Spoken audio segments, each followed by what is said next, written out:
the university archivist here at Redlands, and then now also teach classes occasionally as well. Thanks. And we're opening a new museum next end of this year. Oh, we'll be at the end of this year. We just heard about the new a new Redlands Museum. Yep.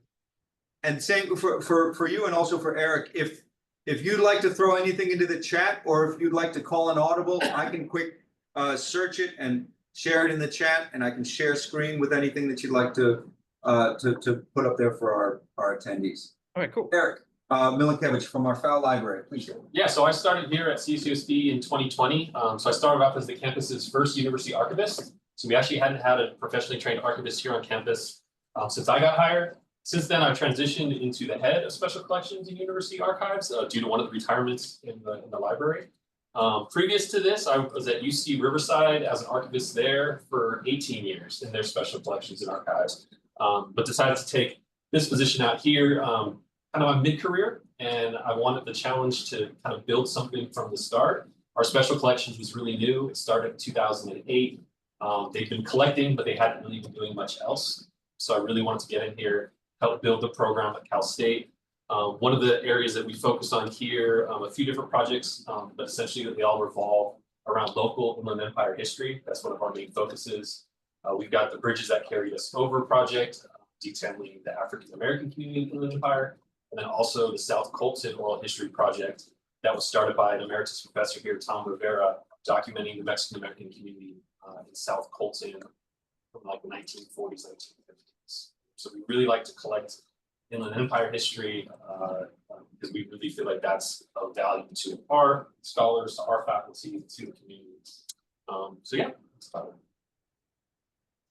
Excellent. And I often the prompt that I throw out to our guests is often along the lines of, you know, what I wish I'd known. And we have some MA students, but I know we have a few BA students also, and some of them will be watching this asynchronously. In terms of working in archives, your experience moving into this type of work, I seem to remember from last year that there can be sort of a winding road aspect to it. Certainly there's a Master of Science, of Library Science, which is not what we're doing here. It's a Master of Arts in History. But I think for folks who might be very, very interested in this, they might want to know a little bit about your educational path, and then maybe some things that you wish you'd known in terms of how you go from being a student to doing the kind of fulfilling work that you find yourself doing now. That's a sort of wide open question. Whoever wants to take a run at that. Go ahead, Nathan. Okay. So I had the sort of circuitous path in that I didn't like start out in college thinking I want to work in an archives, because I didn't actually know that they existed, or that the whole field of public history really existed until I was a senior and I had finished my history. I started as a history major and never changed my major. And it's thought, well, I'm going to be a history teacher because that's what you do with a degree in history. And took some classes in our School of Education at University of the Pacific and realized very quickly that I was not going to be a high school history teacher. And suddenly I had to figure out a plan B of life because I was not ready for the real world at 22 years old.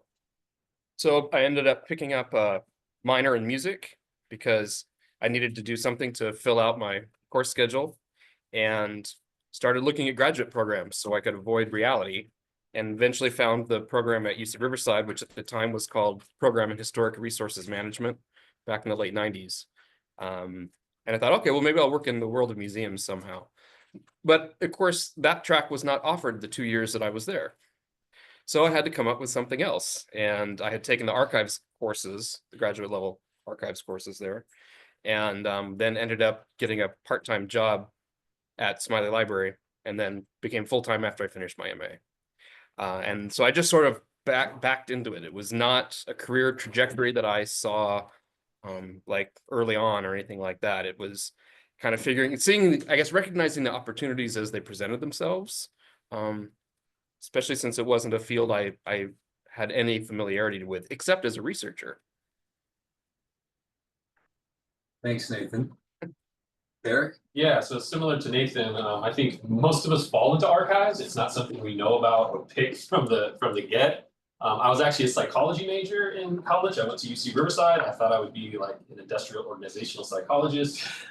Graduated, realized that really wasn't my thing. I kind of worked in libraries on and off throughout my undergrad, then eventually wound up getting a position, a staff position at UCR in their special collections. The whole time I was a student there, I had never even heard of special collections and archives. But that introduced me to the world of archives. I've always really enjoyed history. It was actually between history and psychology for my BA. And looking back, I should have chose history, but I didn't. So yeah, so I really like the history aspect of archives and decided to go back and get my MLIS through San Jose State to become a professional archivist. And I think most archivists have a similar story of they were starting out on one path and then somehow they just got led to archives, probably through previous deployment at libraries, right? Well, there's a job opening in the White House right now. Can I ask a question in the form of like 4 or 5 words? Museums, libraries, archives, then state and national parks. It's not really a question. I'm just putting these on the table for you to sort of help us think about these different paths. We do have a session coming up on museums, and we'll have some folks come in from the San Bernardino County Museum. We are going to have some folks. Terry Polk's going to come in from the state parks. She's a district interpretive chief of state parks. We don't have a session on libraries. We obviously are here talking about archives. In terms of distinguishing them, these vocations, sometimes I think it helps to understand something when you say what it's not and what is maybe a little bit different, or maybe you're sort of in a jack of all trades a role at a library. But yeah, just to sort of throw that free word association: museums, libraries, archives, state parks. Discuss, as Mike Myers would say. That's dated, Jeremy. That is dated. I know. I think there's a I could take it to start. And of course, they're all interrelated, right? And all in the line of cultural heritage preservation. However, even though they're interrelated, like if you get into one, it's really hard to move to another, right? Mm-hmm. So if you're in museums, you're pretty much in museums. If you're in libraries and archives, you're pretty much going to be in libraries and archives. So it's, I guess, really important early on to decide like what environment do you want to work in, and then focus your efforts on that environment. Even within libraries, it's very difficult to go from being a public librarian in a public library to a librarian in an academic library, because the work, while related, again, is very different, and the communities you deal with are very different.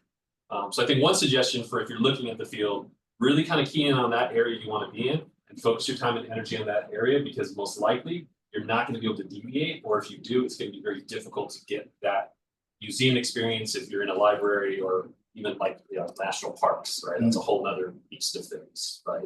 The Liam Neeson, a very specific set of skills. There you go. You get it. Nathan, please jump in. Well, I mean, yeah, Eric's exactly right. I think that there's so much interconnectivity between all of those things. I mean, they're all public facing for the most part positions that do similar kinds of stuff. It's just in a sort of different lane. But for like my institution, we have to be jacks of all trades because we just don't have the staff to be able to specialize. So I'm an archivist, I'm a museum curator, I'm a constructor of things, we do public speaking, we do writing, we do all of that. We're starting a local history class for the public in 2 weeks, something like that. So we're teaching public facing classes that way too. So we have to be able to do a little bit of everything, which is actually why I love my job, because I get to do all of those things. When I get bored with one thing, I can do something else and then come back to that later. We've published books. I mean, all kinds of things. So it's the difference between a large institution and a smaller institution. Right. So a large institution like Pfau Library and CSUSB, there's that precise job set, and then at a very small institution, you may find yourself required to do wear lots of different hats. Yeah, and I think even at a larger institution like here or even at UC Riverside, I mean, we kind of are the same, that jack of all trades, but within the archives, right? So I mean, an archivist can do, I mean, I can go from processing a collection one day to working on metadata for a digitized collection the next, to speaking, to writing grants. It's really varied within the profession as to what we do on a daily, weekly, monthly basis, unless you're at a really large institution. So for example, let's say you were to work at the Huntington or the Getty. When you get hired into those positions, it's very specific, the work that you'll be doing. You know, you're a metadata for, you know, digital collections, or you're a curator of a specific collection. But I think most of us, large and small repositories, kind of do fit into this jack of all trades. And for example, too, like archives are usually situated in museums, but they're really kind of a cross between libraries and museums, right? Because archives have library-based materials, but we also tend to get museum-type objects. They all kind of just land in special collections in archives. So it's this weird kind of intermediary. Sure. Did I hear you say you publish books? Or did I mishear? Oh, Oh, no, we've done 4 books in the last 15 years of regional history. I'm gonna ask something to both of you, and it's so specific and off the wall, but it's local history. My father-in-law grew up in Loma Linda. And every time we drive up Benton Road and take a turn, he would, forgive the expression, say, yeah, that's Jap Hill. And I asked him, why was it called Jap Hill? You know, and we don't use it. I correct him. We don't use that language anymore in a derogatory. But he said they would, when they were sending the Japanese out at the depot, they housed them on Jap Hill in Colton. And then they would, when the trains would come in to take them to Arizona and Idaho during the internment during World War II. And I've always wanted to find out how true that was. Was that rumor? Was that really a thing? Do either of you know? I'm not familiar with that, actually. Yeah, every time I drive, you know, as you're leaving Loma Linda and it kind of veers, Barton Road takes that hard turn. Mhm. And you see some buildings there, and he would point to those and say it was much more then, but that's where we held, it was a way station for the internees. So I thought that would be, if we'd have a Japanese American here at Urger or him Well, I think to we write can, their paper on it. we can take a look. I would avoid that term also. I would. Yes, but that's what Yeah, every local called it. yeah. It's an interesting, I think the use of that, and you can go back through and see Dr. Seuss use that term. It's pretty amazing. But I think we can look into that, and we do have some. I'm interested too, in terms of the way in which the ways in which the sort of geography comes to be, and that is I think It's that is interesting to me. how those things sort of get registered, how those things get. Yeah, My I'm next sorry, I master don't is know, all right. that's a whole different. Eric, I was just gonna say, yeah, I mean, and that's one of the issues with our region is a lot of these marginalized populations and communities, their history has been preserved in pockets. But we haven't done a good job of really bringing it to the surface and finding this history and documenting this history. That's why a lot of the archives in the area now are trying to look back to some of these communities like African American community, Native American community, Asian Americans, to see kind of their presence here over the years and where their history lies, right? So I think that work hasn't been done before, and a lot of people are starting to do that work, but I mean, for certain things like, you know, when you're dating back to, you know, World War II, it's hard to pinpoint some of these, you know, recollections from people or the materials that can prove that that's what happened on that hill, right? And I got it from several of the family friends. Oh, yeah, that's when they kept the Japanese up on the hill. Yeah. Before they deported them, as they would call it, to Arizona and Idaho. But I will say there are 2 sources that you could potentially find the answer to that question. The first is at UC Riverside, they have the George Fujimoto diaries, which it's the diaries of a son whose parents were incarcerated during World War II. And he details from when his parents were taken and the whole time they were gone. He made details where they were sent before they were, I think they went to Boston is where they were sent to. The CSU also has a huge Japanese American incarceration camp digital archive, where they've digitized newspapers, photographs, memoirs. I think they have some oral histories. That can be another source. Well, I think it would be big in local papers if they set up. Yeah, and we actually do, and here at the Pfau Library, we have, well, a sizable collection of the internment camp newspapers. That was, I don't know, but I think it might have been Sherston Lyon, who headed up to Oregon maybe To 4 or get 5 those? years ago. Yeah, Yeah, she did a lot of work on Manzanar, and her book was Prisons and Patriots, I think. Okay. And it did go into Manzanar and a lot of these regional histories of Japan. But I think also there was an Arizona connection. yeah. So she may have also pushed. Yeah, because I think from here, they were either sent to Manzanar or Boston. I think those are kind of the two, And where was Arizona. Arizona? Yeah. Yeah, I know several of the Redlands incarcerated were sent to Poston. Yeah, So yeah, so the Maybe- information could be out there, it's just a little digging probably.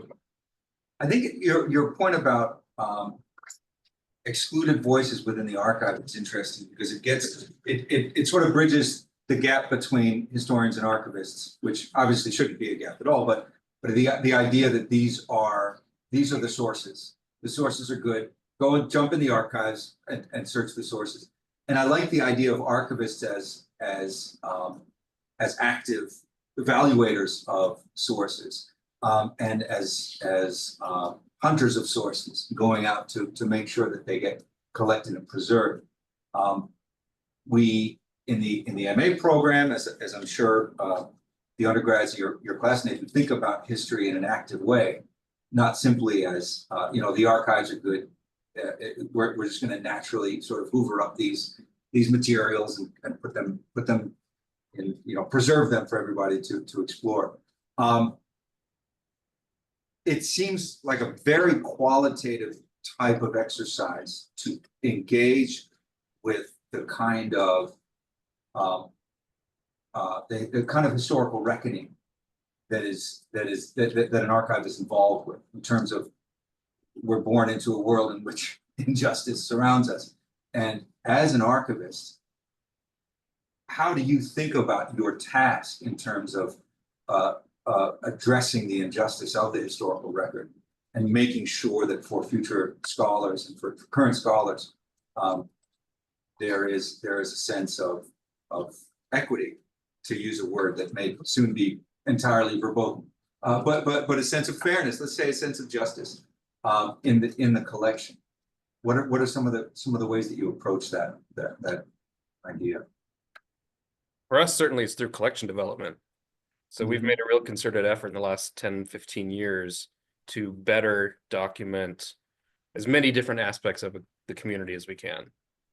And that's been challenging sometimes because there is not always trust between some groups that have been historically marginalized with wanting to, or that maybe they don't even see their material as having value because it's not part of the dominant narrative. So getting people on board and building those relationships, and then also bringing in the material so that it can be preserved for researchers. But definitely in the last 10, 15 years, we've made a much more focused effort on that. Yeah, so I came up in archives in 2007, and this wasn't even part of the discussion. They weren't even talking about this 20 years ago. This is something that within the last, like 10 or so years, archivists have been taking a look at the collections that have been built over, decades, and in some institutions, more than a century, and really came to the conclusion like they're not capturing our society as a whole. It's really focusing in on a specific aspect of our society and, white American culture. So I think a lot of us took it upon ourselves to really review and survey our collections to see where the gaps were. And then like Nathan said, through collection development, reaching out to the community, seeing how we could fill in these gaps and get these voices into the archives. Because I keep remembering when I was at UCR, I would continually get this question about what was the role of Filipino immigrants in the citrus industry of Riverside. And I got that question maybe half a dozen times. My answer was always, don't have anything that documents the role of Filipinos in the citrus industry of Riverside. And to me, that was huge because they're definitely, you can see certain, in published materials, you can see references to them being involved, but there was nothing else to support that.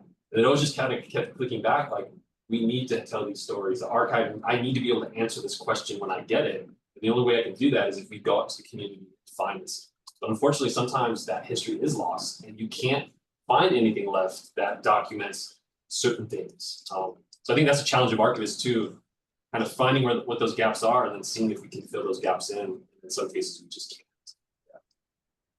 And being so close to a megapolis of Los Angeles also makes the local or the regional history urgent as well. It seems to be a sort of added level of difficulty in terms of the. Yeah, I mean, we always get overshadowed, right, by, you know, San Diego, Orange County, LA County. And I think people for a long time didn't really cherish the history of the Inland Empire, you know, Berkside and San Bernardino counties. It was kind of always an afterthought of like, well, we're just subsumed by these other huge counties next to us. But I think the archivists in the area have really, we have an understanding of the importance of our history and culture within this area. And a lot of us are working to really build that history into our collections and into our archives. This is great. I love we're getting deep into the sort of qualitative aspects of the work. I want to take it kind of actually, oh, hold on. Aaron's got a question. Pamela, and then Aaron. Getting back to the Filipinos that worked in the citrus industry in Riverside. Could it, as an archivist, go to a CRM firm if they're doing work in a citrus field to see what they have come upon to fill in some of those gaps? Yeah, I mean, there's a lot of options of like routes you can take. And I think, you know, what keeps us, that like holds us back the most is resources, right? Is having the people, the manpower to be able to go out there and do some of that research work, right? And I think we're still trying to figure out like, how do we do it? Like, because we can't do it ourselves. Is it through internships? Is it through grants? Like, how does that work to kind of get at those sources that might be out there that people typically don't think of, right? It's such an active, I just saw Gustavo Dudamel before they lose him. He's at the Los Angeles Phillies, the conductor, the music director of the Los Angeles Phillies. He goes out, he sends his people out into the community and puts musical instruments in their hands. Because he knows that if he doesn't, his youth orchestra will be composed of sort of people who just naturally drift toward this very wealthy thing. And it's such an active thing that he has to do. It's such an active thing to get out. And like you said, Nathan, to knock on doors and say, this is of value and this is worth preserving. And we're the people who can help to do it. I think that's really exciting and really cool that you're both involved in that work as challenging as what profoundly challenging it is. Aaron, please jump in. Yeah, And then- I was gonna say, Eric, I've kind of have been in the same spot. I'm working right now at Patton State Hospital and I'm interning there. I'm working in the archives and I'm also setting up some exhibits for the museum. But when you were talking about the Filipino immigrants working in the orange industry, that really hit me because I'm currently struggling with documenting anything on forced sterilization because of HIPAA. So I'm kind of in that area of trying to be able to come up with a thesis that works, that I can also prove because, like I said, there's a lot of medical charts and stuff that deal with HIPAA that are sealed at Patton that I'm not allowed to use. And so it's also a huge struggle, I know, in medical history, trying to release or talk about some of these major issues that can't really necessarily be dug into as well because of HIPAA. So I'm wondering if there's any ways that you know of or that getting around, not getting around HIPAA, but getting around some of the ways to study those issues. Is it possible Yeah. to get redacted copies? Where the So, person, what I've been looking at is so far there's been nothing that I've been able to grab. Everything's kind of sealed. Yeah, I mean, I think archivists come up against this all the time with regards to HIPAA and FERPA. Just there's some information that we can't readily get at that we're not allowed to see, right? Can I ask you, I'm very familiar with HIPAA. What is FERPA? FERPA is employee student records. Oh. Educational records of students. Yeah. So of course on a campus of the university, there's certain things we can't keep in the archives because it's student records, right? And there's some information in histories we can't get at without having access to that information. So I think, Aaron, unfortunately, it's something that we run into, and sometimes there's no way around it. I'm not I haven't worked on a lot of things dealing with HIPAA, but I definitely know how regulated it can be. So I can imagine the difficulties you're having. Yeah, it's been a major struggle. Yeah. And also dealing with like the archives at Patton too, everything's kind of a mess. And so it's a struggle of like putting things together, and like there's pictures everywhere that aren't well taken care of. So it's figuring out how do we organize this, because it looks like my grandmother's like garage. It's horrid. It's horrid. So Yes. HIPAA's not that bad. You just gotta, thing with HIPAA is you gotta get the responsible adults signature, you're done. Okay. FERPA's a nightmare. Yeah. FERPA's just stupid. Yeah. Fred, please jump in. Okay, I'm Fred Bunninger, I'm Pam's husband.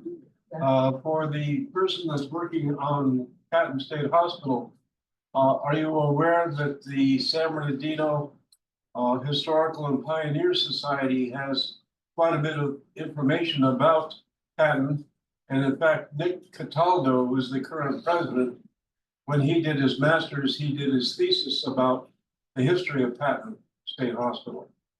So contact Nick at San Bernardino County or San Bernardino Historical and Pioneer Society.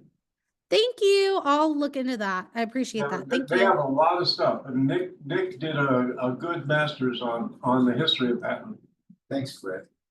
Yeah, I think that's a really good point too, is just when you're doing research, throw a really, really wide net. Mm. Because, you know, archives, I mean, a lot of archival repositories have huge backlogs of unprocessed materials, but a lot of times the archivists kind of know what some of those materials are. So just reaching out to them with your kind of, this is what you're researching for, your topic, and they potentially could have things that support what you need. You just need to ask the question.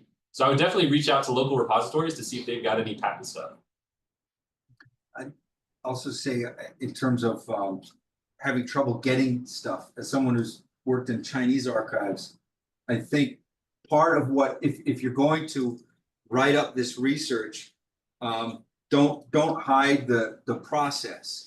I think don't sort of feather the edges, but rather put in either in the acknowledgements or in the text of the study itself the things that you ran up against methodologically, so that one thing you're doing is sharing the research process, Aaron. So make sure that you keep, and this is something that people are very aware of in public and oral history, and our department has a strong component of public and oral history. That's something that's very, very clear. But for us in the MA program and for BA students, don't aspire for the perfect sort of holy grail. And then when you're there, finally you're able to write.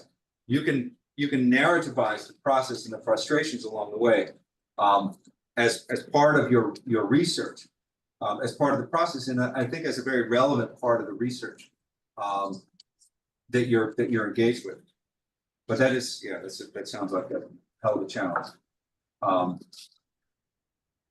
In China, it's just a pack of cigarettes. You bring a pack of cigarettes, but you have to get the really expensive cigarettes. You bring the really expensive smokes, push them across the table. I don't think it works anymore. I don't think it worked 10 years ago, but 15 years ago. I think there's a lot more to get into here. If I could get into, sorry, Gustavo, were you going to jump in with a question? No, if you want to continue, Professor, I could always wait. I was going to take it back sort of vocational, in terms of job tracks and that kind of thing, Gustavo. So if you wanted to jump in on this more qualitative aspect of it, please do. Okay. No, the thing is that what the archivist was saying was that, like, for example, like, it's interesting how our reading on NASA, Mm-hmm. and on Sarah Massa's thinking about history. It's funny how we're reading about archivists and museums at the same time, and how we're talking about exactly the same thing, but also how this archivist, I guess the not only that, but you take this archivist job and you turn it into a form of public history, especially with um, when you try to teach it, for example, with I'm so sorry, I forgot the names of our archivists here, but for example, Nathan and Eric. yeah, yeah, I'm so sorry, Nathan. Nathan, for example, he mentioned how he's trying to teach, he's trying to educate the public about some of this, about some of the findings in this archive. So I think that's kind of like a crossing between, I see, public history, but also archivist work. And also a question I wanted to ask, because I mean, I guess now that I have, uh, since we have our archivist here, for example, Massa states that mentions that she makes a question that do sources and archives make history because archives are important in the making of history. So I just wanted to take a moment and ask them, what do they think? Do sources and archives make history? Is that true? Or is that like oversimplifying it? Are you asking if archivists write history or if archives themselves are making history? Yeah, the question, I mean, I guess it's pretty straightforward. Do sources and archives make history? That's what Massa asks herself. But that means basically, for example, there's this idea that historians historians really write history whenever there's these big objects, these big findings, these big archive sources that we find. Only those are the moments that are the defining moments of history, and that's why we kind of like overemphasize. We tend to overemphasize the importance of archives and sources into that, because we like to think like, oh, only in this way we could write true history. So now I'm asking like, do sources and archives? I'm just re-asking her question to you guys to see what you guys think. So is this true? Like, sources and archives make history? Well, so I guess I'll answer. If you're an historian, you have to have sources. Otherwise, you can't demonstrate whatever your evidence is. So a lot of that stuff is going to come from institutional collections, in whatever the research area is. So I would say definitely that is where a lot of the source material that historians will use is what's being found in archives. Although, as we have progressed further into this century, there's more that what counts as a source has become a much broader field. So it used to be, it has to be letters, diaries, things like that, photographs, and now we're understanding that sources can come in many different forms, including three-dimensional forms. Yeah, and I would just add, I mean, I think the answer to your question, Gustavo, is like yes and no, right? Because I think, in order to, kind of write these histories, you have to have sources, like Nathan was saying. But not all of those sources are necessarily in the archives, right? So I think as researchers, you can definitely and should definitely look outside the archives, because a lot of this information, and it could be, primary source material, it could be interviews, it could be photographs, correspondence, can actually reside in the community still. And if you're making these connections, just to archives, we may not have it, but a community archive may have it, right? So I think it's really on the researcher and the historian to kind of do their due diligence of really looking where this history lives. And it's not always going to be in the archives.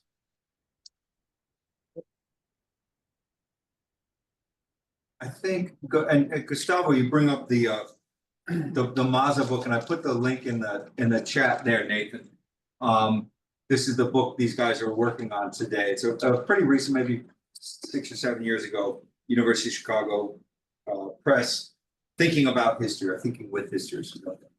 And I think one thing Mazza is doing is talking about how archives are not inert, right? They're not. It's not like just there isn't just a pipeline from City Hall into the archives, and you just sort of operate the, what do they call those tubes?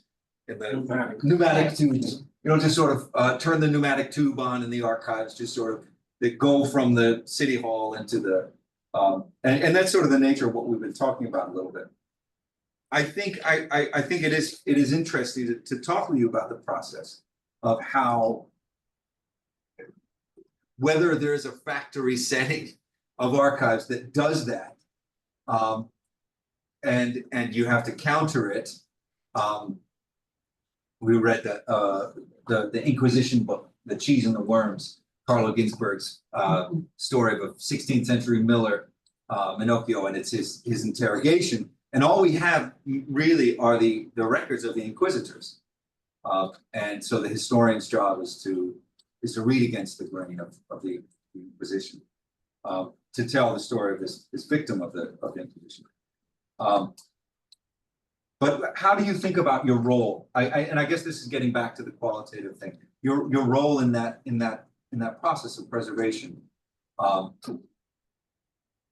To Gustavo's question, our archivists are part of the process of creating our history, creating our sources. How do you think about? This is getting philosophical, but how do you think about your role in that process? Yeah, I mean, I think in a lot of ways, if there was a pipeline, most archivists would be like up for that, right? Because I think one of the hardest parts of our job is getting materials, right? Because there is no archive has a pipeline of just things coming to us that's documenting the things we want to document. It's a lot of work on our end of going out, talking to people, meeting people, trying to get this stuff into the archives. Even like as an example, so the University Archives documents the history of a university. So here we document Cal State San Bernardino, and sometimes it's like pulling teeth to get other units to transfer records to the University Archives, even though they're historical and they can, tell the story of our campus. A lot of times, people won't want to let things go because they've been holding on to them for years. Sometimes people just don't think of the archives. It takes a lot of work and a lot of constant communication to kind of get the wheels churning and to get things into a university archive setting. And that's true for any archivist setting. So I think archivists would love something like that, but then on the flip side, we probably couldn't handle the amount of content coming our ways because we already can't deal with what we have. So it's almost like that double-edged sword of like a pipeline would be great, but then it would already overwhelm the system, right? So Be careful for what you wish. Exactly. Yeah, we don't have enough storage space for what we have now. That's a big challenge. I want everybody to jump in here, but I also will, if nobody does, I'll pull rank and keep asking questions. In terms of the process, have either or both of you been in the position of hiring or placing interns or new staff within your positions? And can you reverse engineer, not a perfect candidate for that kind of work, but a really great one, an example of a great one, so that our students can maybe get a sense of, or a disastrous one, if we want to use a negative example. So if you're placing an intern, if you're placing a new hire within an institution, or if you've been part of that process, what kind of work history, what kind of application materials are you on the lookout for? Again, a sort of broad question, but getting back to the vocational mechanics a little bit. 6 or 7 years ago, I started a program at the library because we're fortunate to have an endowment fund that supports specifically the work of special collections. And so I created a summer intern program that was a paid program, because if you really want to be useful as someone who is trying to bring people into the field, then expecting people to volunteer is not the best way to do it. So we were able to hire 200-hour summer interns, and the way that we set up the criteria was that it's an undergraduate student or very, very recent graduate and interested in investigating a career in public history. And then most of the students we've had over the years now have been history majors, but not all of them, which has been kind of interesting. And I don't know if everyone has ended up going into the field or some subset of the field, but I think it's been very positive for us. It's not only do we get work done that wouldn't otherwise get done, but we're also fulfilling a kind of teaching role in what those fields do. So that has been a really good thing that we were able to start a couple years ago. Yeah, here on campus, I started an internship program about a year and a half ago. We've had 3 students already cycle through from the public history program here. And I think what I'm looking for, I mean, 2 things really. Someone that has attention to detail, because when you're arranging, describing, organizing archives, you have to pay attention to detail, right? And the other thing is just an interest in archival work or history. I mean, I think if you pair someone who has an attention to detail and that is passionate about history or archives, that's the type of person we want, because we want to try to build those next generation archivists, right?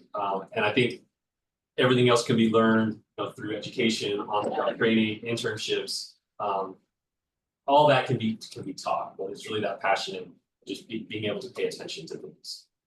That's great. And Nathan, would you agree with those 2 characteristics, and interest generally and Oh, yeah. attention to detail?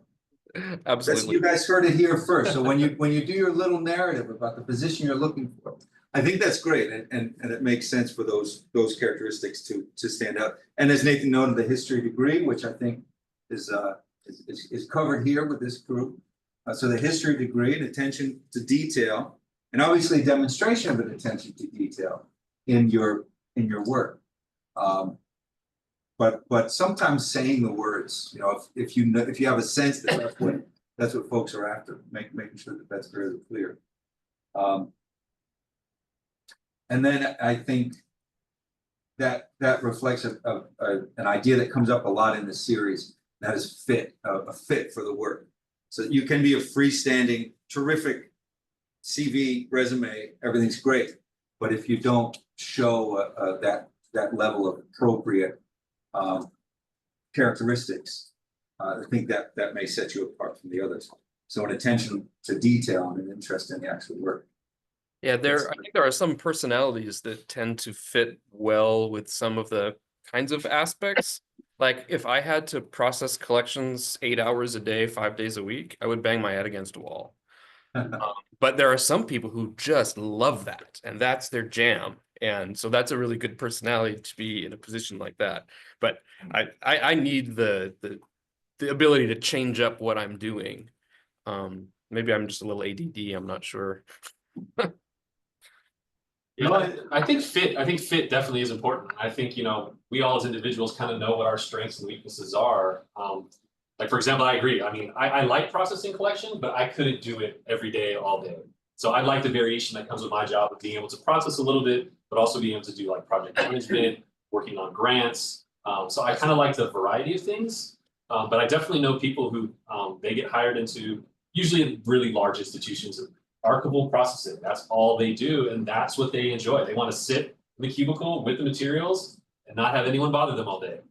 So if you're that type of person, there's jobs in archives out there. Yeah, or if you're a social person, there's a lot out there as well that you can do with like outreach and things like that. Programming, instruction, you know, primary source instruction is huge in archives. Some people enjoy that, other people rather not. So it's just finding what fits your personality. That's an interesting thing that I learned here from you both today, and that is that at a very, very large institution, there's the possibility, if somebody's looking for this or not, of that kind of really focused task.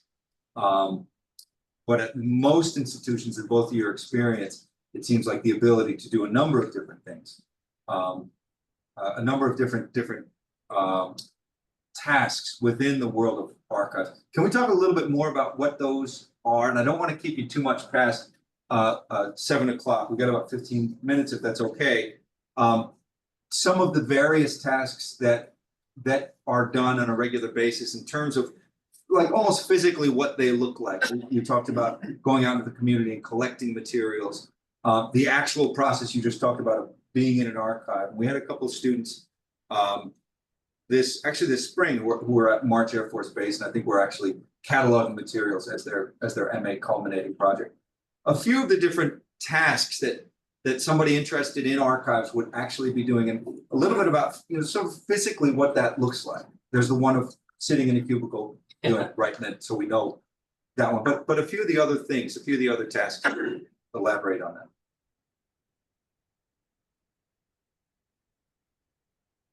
Okay.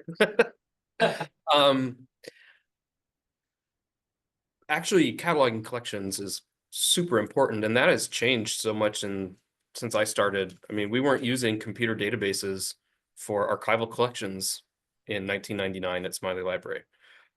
It wasn't until 5, 6, 7 years later that we stopped creating card catalog cards. So everything now gets cataloged into a database, whether it's a manuscript or a photograph or an object. You know, it's a common database for all of those things. But that's where the labor is creating catalog records, whether it's a collection level record or if it's something much more specific. I mean, if you have a collection that has 100,000 pieces of paper in it, you can't catalog every piece of paper, right? So even though you're still using the same kinds of structures that archivists have been using for the last 125 years, it comes in a different format. So the finding aids are different now than they were in the 90s. But that's a huge part. Yeah, I mean, I think the core of an archivist's job is really to acquire, process, and manage archival collections, right? So that includes everything from, meeting with potential donors, going into their attics or to their garages where they have potential donations, appraising collections to see is it a fit for our institution, is it maybe a fit for another institution we can pass the information along to, and then accessioning that collection into the holdings, describing it, arranging it, rehousing it. So it's a lot of physical type work with the materials. So that's really kind of at the core of most, if not all, archivist positions. A few things on the outside of that that I will mention that take probably a lot of my time is project management. I do a lot of project management. I have to set up projects for staff, train the staff on those projects, and then see it through till it's finished. What would be a project? So it could be like a processing project. I mean, that's a lot of, so as an example, most of our holdings here at Cal State are unprocessed. I would say about 90% of our archival holdings are unprocessed. So we you really don't know what they are? So. We have general ideas of what things are. So for example, we have a wall that's considered Inland Empire. There's boxes and things loose on the shelf. So I had to set up a project for students and staff to start to sort through and arrange those scattered materials into topical areas, whether by it's a city or county or by format, to bring order to this unordered archive. So it's a matter of kind of me as an archivist thinking through like, how do we want to arrange and describe this? And then training others to do the physical work of that. And then checking in with them, because you can only come up with a plan that's so good, you don't know everything that's going to surface. So it's a lot of close work with the staff as they start to go through these materials of kind of how it all should look at the end. So yeah, so a lot of my project management supervision is a lot of what I do. Also in my career, I've done a lot of like grants. So that's been a huge thing. It's just writing grants, pursuing grants. That takes a lot of time. And then since I've come here, since librarians here are faculty track, we go for tenure. So we have to publish. So before coming to Cal State, I didn't really publish in archives because I didn't have to. But a huge push here was actually getting articles published in peer-reviewed journals. So that's been another huge component of my job here. And there are other archivists at other universities too who are on that tenure track who have to do the same. Oh, by the way, I just wanted to say this. I did some extremely heavy research. I Googled it, pejorative hill, I'll call it. And they gave 3 accounts, and none of them were the one that my father-in-law told me. But it is called that. And one was that returning vets thought it looked familiar to where they fought, and they nicknamed it that. The other was it's part of Camp Anza, where the Japanese soldiers, US citizen soldiers, were working on military intelligence. And the last one was Japanese migrants went to work at the Coolie Ranch. Now, when I heard the word Coolie, I immediately thought of the pejorative for Chinese, but it's the Coolie family ranch. And most of what you get in that is it's part of the South Hills Preserve and Colton and all that. And it's Mount Vernon that is nicknamed pejorative hill. And they're doing a hike, but none of those definitions were the one my father-in-law gave, and he was preteen to teenager. And he used to light smudge pots for the orange groves around the hill. And he said he'd see Japanese internees bust up there. Now, you know, he was preteen to teen when he did this during the war, so. But anyway, it's a real nickname. That's all I know. That's interesting. And I think, yeah, I'm sure there's more to dig into there in terms of like local newspapers. Local newspapers. They have pictures of Camp Anza, but they only show white soldiers, which doesn't surprise me. But yeah, it's fascinating. I like stuff like that. Thanks, Terry. Of course, she loves the smell of the cards and the card catalog. Absolutely. I think all those memories come back. This is really interesting because we talk about project management in archival work, and then the sort of sitting at a cubicle, leave me alone. This is what I want to do, and the sort of everything in between. So it seems like there's a lot of teamwork. There's a lot of people sort of working together, and in the process, it sounds so qualitative. It sounds so like in terms of saying what if you have this enormous 90% of your holdings are unprocessed. The decision, the determination of how to qualify that. And no doubt there's a high level of training and familiarity with other archives around the region, around the country, around the world, how they've done things in the past before, but also thinking about charting your own path in terms of doing right by these materials.